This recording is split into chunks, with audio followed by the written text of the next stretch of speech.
शरणू सलगा, सूरज चौहान, मान्य गोविंद केंद्रेजी, मान्य प्रकाश खंडे, मारुती मुळे, भगवान दादा पाटील, राजीव पटेल, महाराज विरूपहा, त्याचप्रमाणे सुधीरजी पाटील, शिवानंदजी, मंचावर उपस्थित सर्व अन्य अतिथीगण आणि उपस्थित माझ्या बांधवांनो आणि बहिणींनो, मला विश्वास आहे की आपल्या सगळ्यांचा आशीर्वाद संभाजीरावांना प्रचंड मताने विजयी केल्याशिवाय राहणार नाही। संभाजीरावच्या रूपाने आपल्या समस्यांकरता आपला आवाज बुलंद करणारा आणि स्वतःच्या हिमतीने त्या समस्या सोडवण्याची ताकद ठेवणारा एक प्रभावी आमदार आपल्याला मिळालेला आहे। ही आपल्या या मतदारसंघाची मोठी उपयोगाची गोष्ट आहे। मी ज्यावेळी मागच्या वेळी आलो होतो त्यावेळी संभाजीरावांनी हासनळ ते टाकळी रस्त्यावरील मांजरा नदीवरील मोठ्या पुलाची मागणी केली होती। तो पूल मी मंजूर पण केला आणि त्या कामाची वर्क ऑर्डर पण झाली आणि काम पण सुरू झालेलं आहे। आज संभाजीरावांनी मला 2 पुलांची विशेष रूपाने मागणी केली आहे। राणी अंकलुगा ते शिरोळ्या रस्त्यावर पूल बांधणं आणि हंसनाळ ते धनेगाव या रस्त्यावर पूल, हे दोन्ही पूल मी मार्च नंतरचा सेंट्रल रोड फंड CRFच्या फंडमधून या नक्की मंजूर करून देईल अशी घोषणा या ठिकाणी करतो। या जिल्ह्यामध्ये जवळपास माझ्या विभागाने 8 ते 10 हजार कोटी रुपयाची कामं केली। मला माहिती आहे की संभाजीरावांनी दरवेळेला दिल्लीला आल्यानंतर माझ्याकडे विशेष रूपाने जी मागणी केली ती लातूर रोड जंक्शन ते गुलबर्गा रेल्वे लाईन करता आणि ही रेल्वे लाईन पूर्ण करण्याकरता त्यांनी आग्रह धरला। रेल्वे मंत्र्यांना मी विनंती केली, सर्वेक्षणाचं काम आता पूर्ण झालेलं आहे आणि हे काम तडीस नेण्याकरता संभाजीरावच्या मागे मी खंबीरपणे उभा राहीन आणि पूर्ण मदत करीन, हाही पण विश्वास आपल्या सगळ्यांना देतो आहे। विशेषतः या मतदारसंघाच्या दृष्टीने महत्त्वाचं म्हणजे येरोळ मोड ते गुलबर्गा हे 2 राज्याला जोडणारा रस्ता आहे, पण हा सध्या राष्ट्रीय महामार्ग नाही आहे। पण इंटरस्टेट कनेक्टिव्हिटीमध्ये हा रस्ता घेऊन आपल्याला येरोळ मोड ते गुलबर्गा हाही रस्ता मी मंजूर करून देईन असा विश्वास आपल्या सगळ्यांना देतो आहे।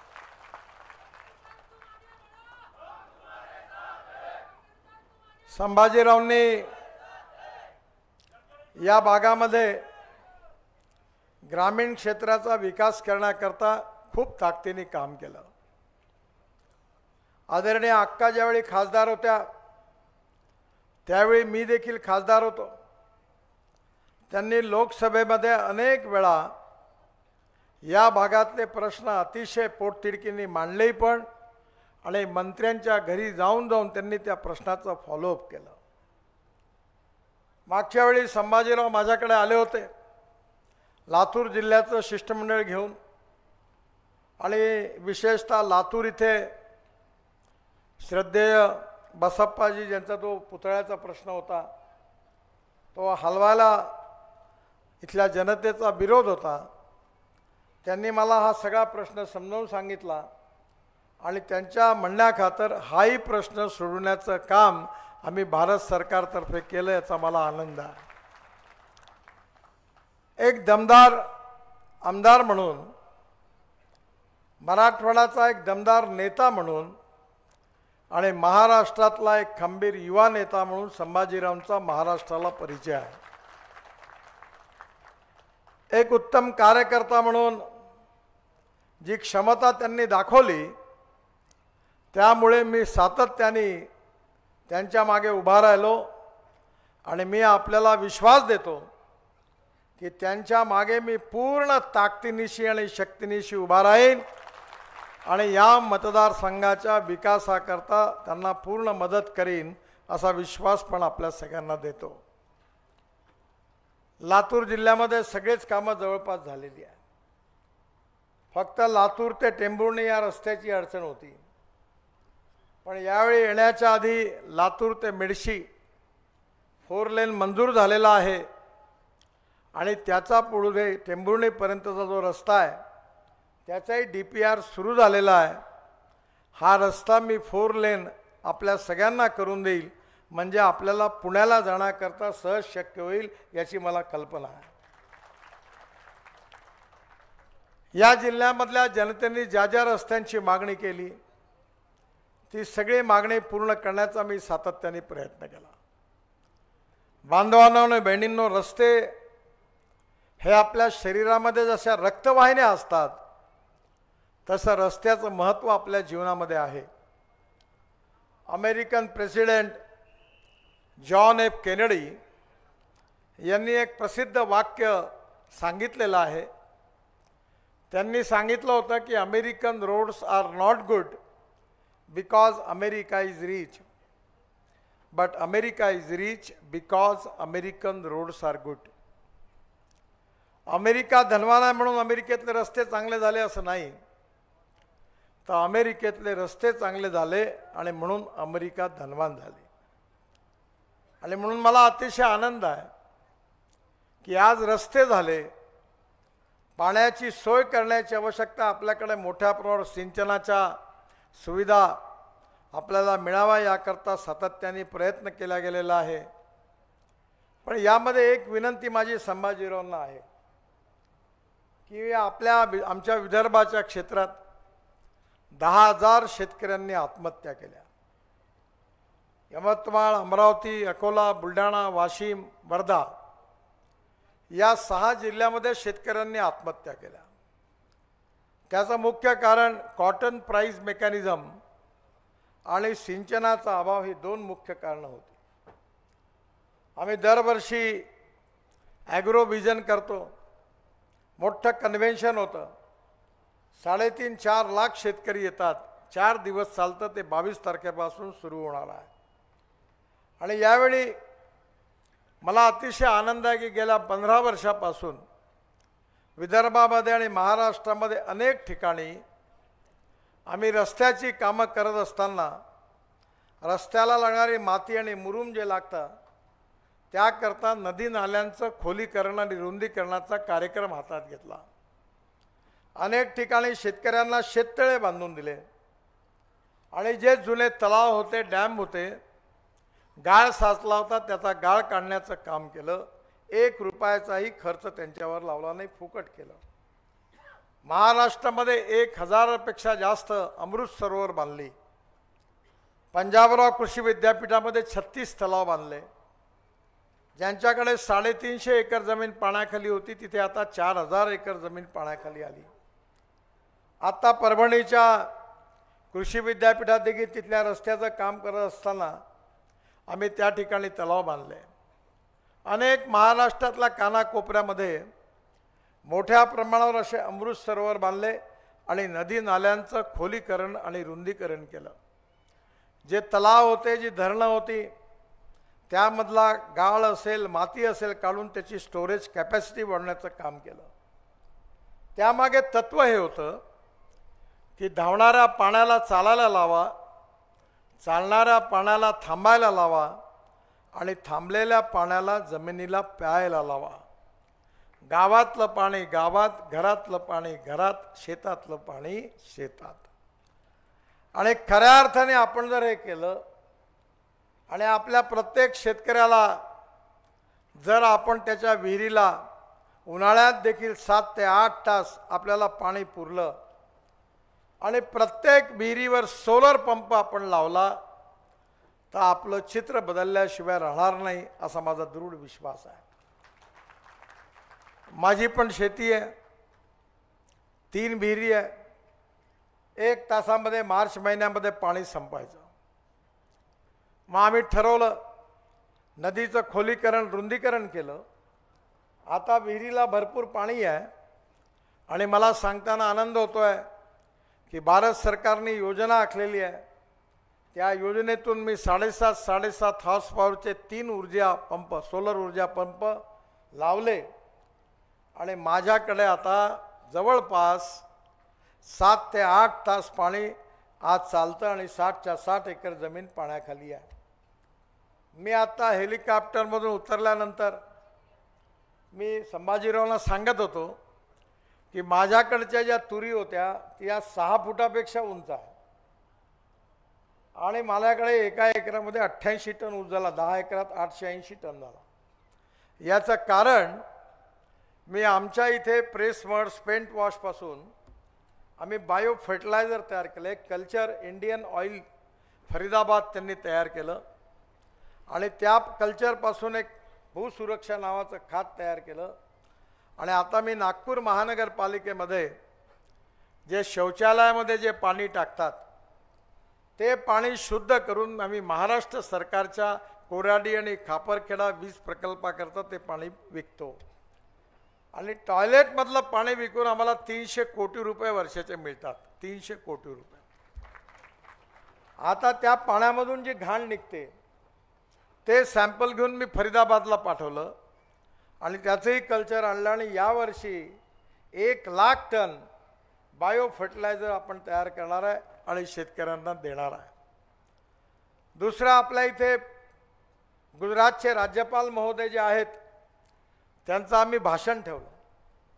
त्यांनी प्राकृतिक शेती म्हणून खूप प्रयोग केले, जीवामृत, आणि त्या माध्यमातून त्यांनी आपल्या इथली जमीन त्यांची गुजरात राजस्थानमध्ये आपल्या हरियाणामध्ये सुपीक जमीन झाली। अजून एक महत्त्वाची गोष्ट आहे की जमिनीमध्ये ऑर्गॅनिक कार्बन महत्त्वाचा आहे आणि ज्या ठिकाणी 0.85 ऑर्गॅनिक कार्बन आहे तिथे एकरी 100 टन ऊस होतो आणि जिथे 0.24 आहे, 23 आहे किंवा 0.34 आहे तिथे 35-40 टनाच्या वरती काही ऊसाचं उत्पादन जात नाही। म्हणून मला कळलं की रशियामध्ये एक सरोवर आहे आणि त्या सरोवरातला गाळ म्हणजे ऑर्गॅनिक कार्बन।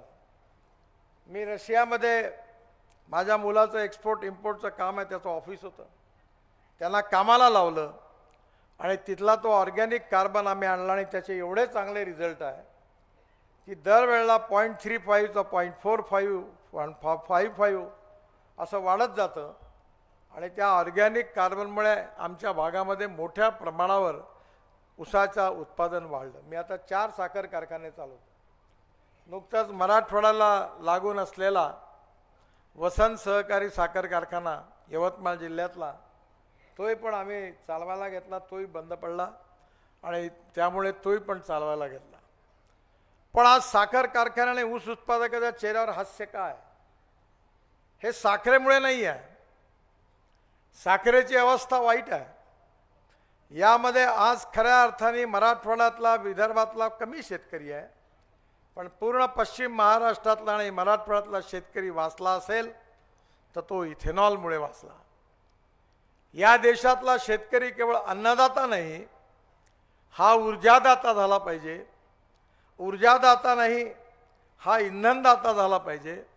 इंधनदाता नाही तर आता बिटुमिन, डांबर पण शेतकरी तयार करायला लागला। 4 काम फॅक्टरी सुरू झाल्या आणि केवळ डांबरदाता नाही तर आता हवाई इंधन, बायो ॲव्हिएशन फ्युएल म्हणजे आपले विमानं देखील शेतकऱ्यांनी तयार केलेल्या इंधनावर चालणार आहे आणि पुढल्या काळामध्ये आपलं भविष्यातली ऊर्जा कोणती असेल तर हायड्रोजन आहे आणि आपल्या शेतकऱ्यांनी आता हायड्रोजन तयार केला पाहिजे, याच्याही मागे आपण लागलो आहे।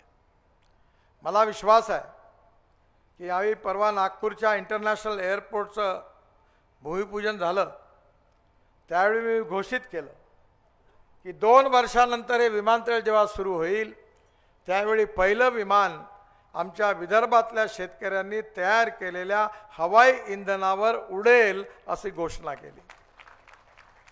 तुम्हाला वाटेल मी काहीतरी सांगतो, पण मी फोकनाड मारणारा नेता नाही आहे। मी जे बोलतो ते 100% झाल्याशिवाय राहत नाही। आणि म्हणून आपल्याला जर गाव गरीब मजदूर शेतकऱ्याचं भविष्य बदलवायचं असेल तर आज आपल्या देशामध्ये कापूस स्वस्त आहे, कापड महाग आहे, गहू स्वस्त आहे, ब्रेड बिस्किट महाग आहे, टमाटर संत्रे स्वस्त आहे, ज्यूस महाग आहे. आणि येणाऱ्या काळामध्ये क्रॉप पॅटर्न बदलवण्याकरता आपल्याला एकरी उत्पादन वाढवलं पाहिजे. अमेरिकेमध्ये एका एकरामध्ये 30 क्विंटल सोयाबीन होतो, अर्जेंटिनामध्ये 28 क्विंटल होतो, ब्राझीलमध्ये 26 क्विंटल होतो. आणि मला माहिती नाही पण आमच्या विदर्भात 5 क्विंटलच्या वरती ॲव्हरेज नाही आहे. तुमच्याकडे किती होतो? 5च आहे. मग कसं होणार? आणि येणाऱ्या काळामध्ये भावही पर्याप्त नसल्यामुळे शेतकरी जगू शकत नाही. त्यामुळे येणाऱ्या काळामध्ये आपण ग्लोबल इकॉनॉमीमध्ये आहोत. शेतकरी संघटनेचे नेते शरद जोशी नेहमी सांगायचे की आपण जगामध्ये आता ग्लोबल इकॉनॉमीमध्ये आहोत. साखरेचा भाव ब्राझीलमध्ये ठरतो, मक्याचा भाव अमेरिकेत ठरतो आणि सोयाबीनचा भाव अर्जेंटिनामध्ये ठरतो. आणि आता मागच्या वर्षी आपण मोठ्या प्रमाणावर मक्यापासून इथेनॉल बनवायला सुरुवात केली तर मागच्या वर्षी तो भाव 1200 रुपये क्विंटल होता. पण जसं मक्यापासून इथेनॉल बनायला सुरुवात झाली तर यावर्षी मक्याचा भाव 2400 रुपये क्विंटल आहे. आज शेतकऱ्याला मक्यामध्ये भरपूर पैसा मिळाला. त्यामुळे येणाऱ्या काळामध्ये आपल्याला डिमांड अँड सप्लायच्या सिद्धांतानुसार कोणत्या प्रकारे आपण निर्णय घेतला पाहिजे, कोणतं पीक लावलं पाहिजे याचा विचार करण्याची आवश्यकता आहे. पाण्याची व्यवस्था, सौर ऊर्जेची व्यवस्था, ड्रीप इरिगेशन, उत्तम सीड, उत्तम कलमा आणि त्याच्या आधारावर जास्तीत जास्त उत्पादन आणि उत्पादन खर्च कमी करणं. मी ट्रान्सपोर्टचा मंत्री आहे. मी आता CNG वर बनणारा ट्रॅक्टर आपल्या देशात आपण आणला. कमीत कमी वर्षाची 75,000 रुपयाची बचत शेतकऱ्याची होईल. महिंद्रा आणि महिंद्राने आता CNGचा ट्रॅक्टर तयार केलेला आहे. इलेक्ट्रिकवरचा ट्रॅक्टर येणार आहे, इथेनॉलवरचा ट्रॅक्टर येणार आहे, मिथेनॉलवरचा ट्रॅक्टर येणार आहे आणि पुढे हायड्रोजनवरचा ट्रॅक्टर येणार आहे. आज आता काही दिवसापूर्वी आपण बघितलं असेल की मी पुण्यामध्ये बजाज कंपनीची CNG वर चालणारी मोटरसायकल लॉन्च केली. आणि या मोटरसायकलचं वैशिष्ट्य असं होतं की 1 किलोमीटर पेट्रोल करता मोटरसायकलमध्ये 2 रुपये 25 पैसे प्रति किलोमीटर खर्च येत होता. पण जर CNG लावला तर फक्त 1 रुपया खर्च येतो. येणाऱ्या काळामध्ये सगळ्या महाराष्ट्रामध्ये आपल्या घरामध्ये आता पाईपने CNG येणार आहे. आणि गॅस सिलेंडरच्या ऐवजी आपल्याकडे जर पाईपने CNG आला तर आपल्या गॅसचा खर्च 30% कमी होणार आहे. आणि जर आपली मोटर, आपली स्कूटर आपण CNG वर किंवा इथेनॉलवर किंवा इलेक्ट्रिकवर आणली तर आपला खर्च अजून कमी होणार आहे. वर्षाची 8 ते 10,000 रुपये महिन्याची बचत सर्वसामान्य माणसाची होईल. इतकी बचत नक्की यामध्ये आहे. आणि येणाऱ्या काळामध्ये नवीन नवीन तंत्रज्ञान, नवीन नवीन यशस्वी प्रयोगाच्या आधारावर गाव गरीब मजदूर शेतकऱ्याचं कल्याण करण्याच्या अनेक योजना भारत सरकारने हातात घेतल्या. केवळ स्मार्ट शहर नाही तर स्मार्ट विलेज देखील तयार झालं पाहिजे. आणि त्याकरता आपल्या सगळ्यांना जात, पंथ, धर्म, भाषा, सेक्स याचा विचार न करता विकासाचा पाठपुरावा करणाऱ्या नेत्याच्या मागे उभं राहिलं पाहिजे. मी नेहमी लोकांना एक प्रश्न विचारतो की तुम्हाला हॉटेलमध्ये जायचं असेल तर तुम्ही त्या हॉटेलवाल्यांची जात कोणती आहे ते पाहत नाही, त्या हॉटेलमधली चव कशी आहे ते पाहता. तुम्हाला हार्टचं ऑपरेशन करायचं असेल तर त्याच डॉक्टरकडे जाता की जो डॉक्टर चांगला आहे. तुम्ही हा विचार नाही करत आपल्या जातीचा आहे त्याच्याकडे जा. मला विश्वास आहे की येणाऱ्या काळामध्ये आपल्याला लोकशाहीमध्ये बदल करायचा असेल तर योग्य धोरण, योग्य नीती आहे याची आवश्यकता आहे. 47 साली आपल्या देशाला स्वातंत्र्य मिळालं. काँग्रेस पक्षाचं सरकार आलं. पंडित जवाहरलाल नेहरू देशाचे प्रधानमंत्री झाले. त्यांच्यावर रशियाच्या आर्थिक धोरणाची छाप होती. मला त्यांच्यावर टीका करायची नाही आहे. पण जी धोरणं काँग्रेस पक्षाने स्वीकारली त्याचे परिणाम काय झाले? एअर इंडिया आणि इंडियन एअरलाइन्सची विमानं सुरू झाली. मीच त्या कमिटीचा चेअरमन आहे. 70,000 कोटी रुपयाचा घाटा झाला. कर्नाटकमध्ये सोन्याची खाण सुरू केली, त्यातही घाटा झाला. लोखंडाचे प्रकल्प सुरू झाले, स्टीलचे भिलाईपासून, तेही घाट्यात. आणि एवढं सगळीकडे जिथे सरकारचा हात लागेल तिथे घाटा. आज प्रायव्हेट विमान कंपन्या आल्या, प्रायव्हेट एअरपोर्ट आले. आता एवढ्या मोठ्या सरकारची गुंतवणूक न करता आपण जर खेड्याच्या, ग्रामीण भागाच्या, शेतकरी शेतमजुराच्या विकासाला जर आपण गती दिली असती तर ही वेळ नसती आली. मला आठवते, मी महाराष्ट्रामध्ये मंत्री होतो. अटल बिहारी वाजपेयींनी मला दिल्लीला बोलावलं आणि त्यांनी मला सांगितलं की गावाला जोडण्याकरता एक योजना तू तयार कर. 3 महिन्यामध्ये मी एक योजना तयार करून वाजपेयी साहेबांना दिली आणि डॉक्टर अब्दुल कलाम साहेबांनी 1 महिन्याच्या आत राष्ट्रपती म्हणून त्या योजनेची घोषणा केली. त्या फ्लॅगशिप योजनेचं नाव आहे प्रधानमंत्री ग्राम सडक योजना. आपल्या अनेक गावात जे रस्ते झाले ते प्रधानमंत्री ग्राम सडक योजनेमुळे झाले. आणि हिंदुस्थानच्या इतिहासामध्ये 6.5 लाख गावापैकी 3.5 लाख गावांना मजबूत रस्त्यांनी जोडण्याचं काम कोणी जर केलं असेल तर ते अटल बिहारी वाजपेयी यांनी केलं, याचा मला अभिमान आहे. पण ही जी प्रायोरिटी आज आमच्या सरकारमध्ये आहे ती प्रायोरिटी काँग्रेसने त्या काळी सगळी चुकीची धोरणं स्वीकारली. आणि म्हणून जे 60 वर्षात काँग्रेस करू शकली नाही ते 10 वर्षामध्ये आम्ही करून दाखवलं. आज देश बदलतो आहे. जगातली 3री आर्थिक महाशक्ती भारताला बनवायचं आहे, विश्वगुरू बनवायचा आहे. $5 ट्रिलियन इकॉनॉमी करायची आहे. आपल्या शेतकरी शेतमजुराला भय, भूक, आतंक, भ्रष्टाचारापासून मुक्त करायचा आहे. आणि खऱ्या अर्थाने ग्रामीण आणि कृषी भारताचा विकास करायचा आहे. धोरणं नीट आखली तर पैशाची कमी नाही आहे. मी करोडो रुपयाची कामं केली, 50 लाख कोटी रुपयाची कामं केली. पोर्ट मिनिस्टर म्हणून काम केली. जलसंवर्धन खात्याचा मंत्री होतो तेव्हा 12,000 कोटी रुपये मी महाराष्ट्राला दिले. 6,000 कोटी रुपये बळीराजा योजनेकरता दिले. जे प्रकल्प 50% पूर्ण झाले होते पण बंद पडले होते 10-15 वर्षापासून, त्याकरता पैसे दिले. एवढंच नाही तर पुन्हा 6,000 कोटी रुपये प्रधानमंत्री सिंचाई योजनेतून 12,000 कोटी रुपये दिले. मराठवाड्यातल्या, पश्चिम महाराष्ट्रातले, विदर्भातले अनेक जी अडकलेली धरणं होती ती पूर्ण केली. आज आपल्याकडे नदीला पूर येतो. पुरामुळे आपले घरं वाहून जातात. काय आपल्याला पूर थांबवू नाही शकत आपण? काय आपण पाण्याला डायव्हर्ट नाही करू शकत? मी स्वतः 49 प्रकल्प, नदीजोड प्रकल्प तयार केले. आंध्र प्रदेशमध्ये पोलावरम नावाचं 60,000 कोटी रुपयाचं धरण आता जवळपास माझ्या काळात मी सुरू केलं, ते बांधून पूर्ण केलं. 1300 TMC पाणी गोदावरीचं हे समुद्रात जात होतं. त्यावेळी मी योजना तयार केली होती की हे जे समुद्रात पाणी जातं ते गोदावरीचं पाणी कृष्णेमध्ये, कृष्णेचं पाणी पेन्नारमध्ये आणि पेन्नारचं पाणी कावेरीमध्ये घेऊन तामिळनाडूच्या टेल एंडपर्यंत पाणी नेण्याची योजना आखली होती. आणि ती योजना जर पूर्ण झाली तर कर्नाटक आणि तामिळनाडूमध्ये पाण्याचा वाद राहणार नाही, सगळीकडे सुजलाम सुफलाम झाल्याशिवाय राहणार नाही आणि कुठेही पुराचा धोका होणार नाही. येणाऱ्या काळामध्ये योग्य धोरणं आखण्याची गरज आहे. जसा पॉवर ग्रीड आहे तसा आपण रस्त्याचं ग्रीड तयार केलं. आपण या ठिकाणी पॉवर कमी आहे त्या ठिकाणी नेतो.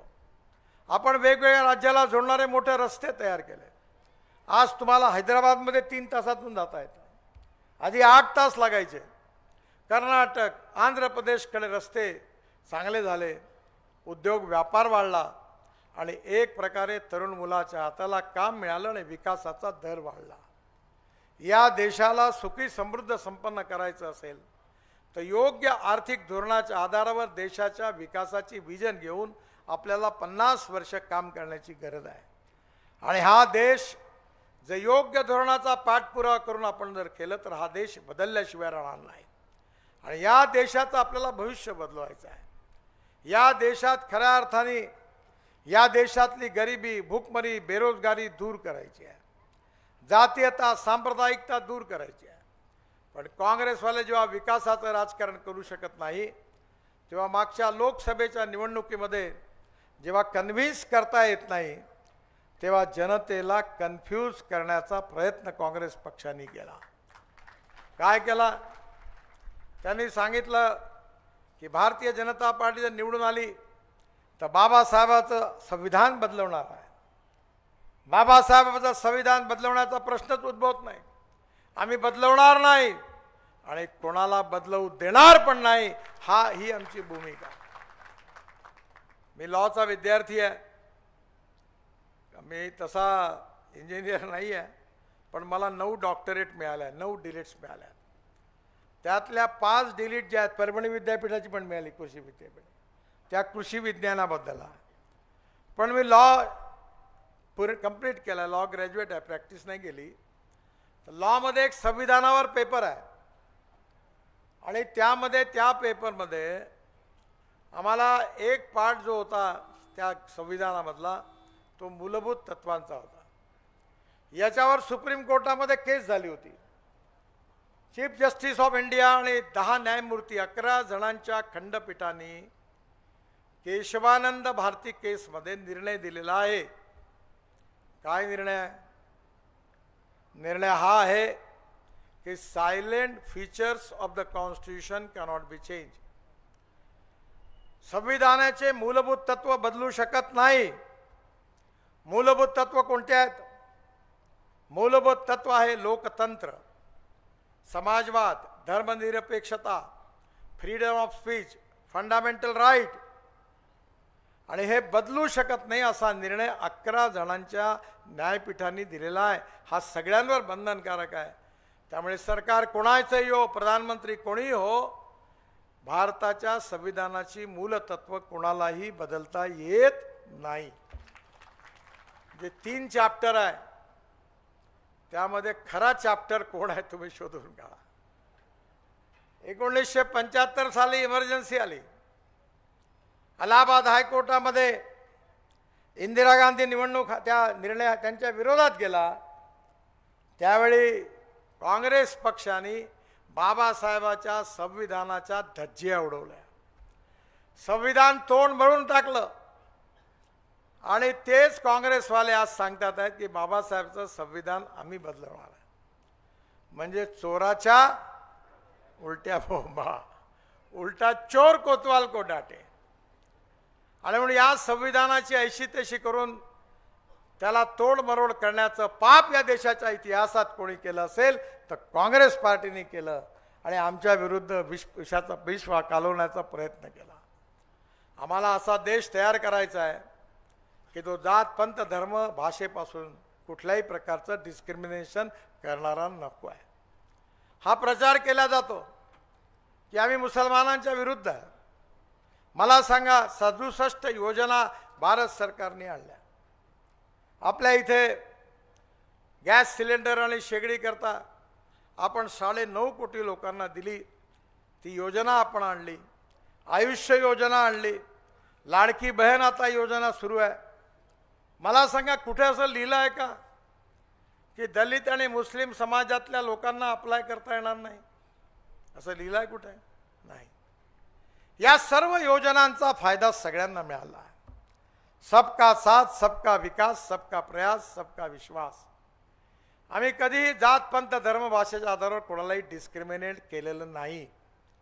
आणि म्हणून माझी आपल्या सगळ्यांना विनंती आहे की आपण कुठल्याही अपप्रचाराला बळी न पडता या मतदारसंघातून आपल्या युतीचे उमेदवार दमदार, तरुण, उत्साही, कार्यसम्राट, तुम्ही अशा प्रकारे सगळ्या प्रकारची शक्ती असणारा एक अतिशय प्रभावी आमदार म्हणून ज्यांनी आजपर्यंत काम केलं त्या संभाजीरावांना मला विश्वास आहे की भारतीय जनता पार्टी, शिवसेना आणि राष्ट्रवादी काँग्रेस महायुतीचं सरकार येईल. आणि त्या सरकारमध्ये केवळ आमदार म्हणून नाही तर पुढे मंत्री म्हणून देखील काम करण्याची संधी संभाजीरावांना निश्चितपणे मिळेल। म्हणून तुम्ही तुमच्या मतदारसंघाचं भविष्य बदलवण्याकरता, या मतदारसंघाचा विकास करण्याकरता संभाजीरावला प्रचंड मताने विजयी करा असं आवाहन करतो। आपल्या सगळ्यांना धन्यवाद देतो। माझे भाषण संपवतो। माझ्यावर जोरात म्हणा, भारत माता की, भारत माता की, भारत माता की। नमस्कार।